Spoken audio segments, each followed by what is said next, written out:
Hi friends, ஹெல்தியா சிம்பிளா ஒரு டேஸ்டியான ஐஸ்கிரீம், கடல் பாசி ஐஸ்கிரீம் செய்யலாம் வாங்க. ரொம்ப சிம்பிளா செஞ்சிடலாம். இது கடல் பாசி வச்சு செஞ்சது. ஆனா பார்த்தா உங்களுக்கு ஐஸ்கிரீம் போலவே தெரியுது இல்லையா? அவ்வளோ அருமையா வலிக்கிட்டு போகுது பாருங்க.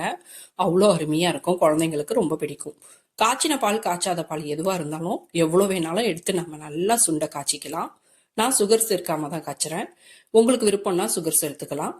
மீன்வாயில் கடல் பாசி கொஞ்சமா தண்ணி ஊற்றி ஊற வைக்கிறேன். அப்படி செய்யறதுனால கடல் பாசி சீக்கிரமா டிசால்வ் ஆயிடும் தண்ணியில. அதுக்காக தான். பால் நல்லா திக்கா வத்தி வந்துருச்சு. ஸ்டவ் ஆஃப் பண்ணிட்டு ஆற விட்டுட்டேன். நல்லா ஆறுனதுக்கு அப்புறம் இந்த கண்டென்ஸ்டு மில்க் இருக்கு இல்லையா, அது கொஞ்சம் இந்த டின்ல காமிக்கிறதுல கால்வாசி அளவுக்கு நான் யூஸ் பண்ணிக்கிட்டேன். அதை ஒரு மிக்ஸ் கொடுத்துட்டு அப்படியே இது தனியா இருக்கட்டும். இன்னொரு பாத்திரத்துல கொஞ்சமா பால் வச்சிருந்தேன். அதை அப்படியே ஸ்டவ்ல வச்சு சூடேற விடுறேன். ஃபர்ஸ்ட் கடல் பாசியை தண்ணியில சூடேறி கரைய விட்டு அதுக்கப்புறம் தான் பால் சேர்க்கணும்.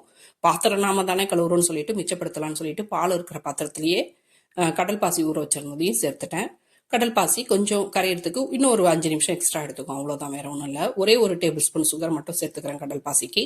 நீங்க விருப்பப்பட்டா உங்க நீட்க்கு ஏற்ற மாதிரி சேர்த்துக்கலாம்.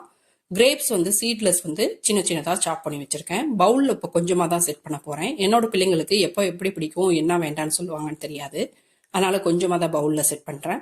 கிரேப்ஸ் அதில் போட்டுட்டு சாப் பண்ணதை பவுலில் சேர்த்துட்டு இந்த திக்காக காய்ச்சி வச்சிருந்தோம் கண்டென்ஸ்டு மில்க் சேர்த்த பால், அதை இதில் சேர்த்துக்கிறேன். கொஞ்சமாக சேர்த்து நல்லா மிக்ஸ் பண்ணி விட்டுறலாம். சில பேருக்கு கூலிங் செட் ஆகும், சில பேருக்கு கூலிங் செட் ஆகாது. எனக்கே கூட கூலிங்லாம் ஒத்துக்காது. ஆனால் இஃப்தார் டைமில் கொஞ்சம் கூலிங்காக சாப்பிட்டா தான் நல்லா இருக்கு. சில்லுன்னு இருந்தால் சாப்பிட்றதுக்கு கொஞ்சம் நல்லா இருக்கு.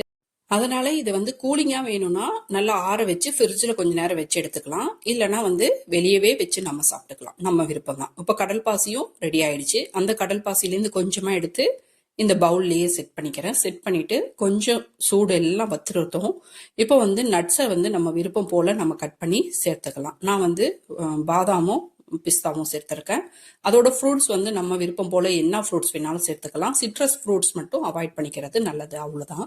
இதை அப்படியே செட் பண்ணி நாங்கள் ஃப்ரிட்ஜில் வச்சுட்டு அதுக்கப்புறம் உங்களுக்கு நான் ஒரு பைட் எடுத்து காமிக்கிறேன் பாருங்க.